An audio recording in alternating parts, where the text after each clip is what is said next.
নমস্কাৰ আজি আমাৰ নিতু বৰ্মন আহিছে আসলে নিতু বৰ্মনে নতুন এটা গান ৰিলিজ কৰিবলৈ গৈ আছে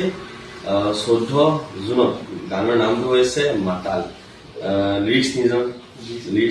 নিজৰ কম্পোজিশন সকলোৰে নিজৰ মিউজিক কৰিছে ৰঘুল বিকাশ ককাইদেৱে তেখেতে মিউজিক কৰিছে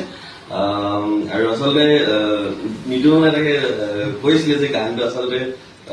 আমাৰ কামবিলাক চাই পেলাই তেখেতে ইনস্পায়াৰ হৈছে বুলি আৰু তাৰ জৰিয়তে যেনেকে পাৰিছে যি ধুনীয়াকে একদম তেখেতে সেই গানটো প্ৰস্তুত কৰিছে আৰু 14 জুনত এই গানটো ৰিলিজ কৰিব যিহেতু সকলোৱে নিতু বৰ্মনক আৰু নিতু বৰ্মনৰ টিমক মৰম দিব বুলি মই আশা কৰিছো ৰিকুৱেষ্ট কৰিছো আৰু নিতু বৰ্মনে এনেকৈ ধুনীয়াকে আগবাঢ়ি যাওক এয়া মাত্ৰ আৰম্ভণি সেই আৰম্ভণিতে যাতে মানে আমাৰ যাতে পাব্লিকে ভাল ৰেছপন্স দিয়ে সেইটো মই অনুৰোধ কৰিছো আৰু সেই গানৰ নামটো হৈছে মাতাল 14 জুনত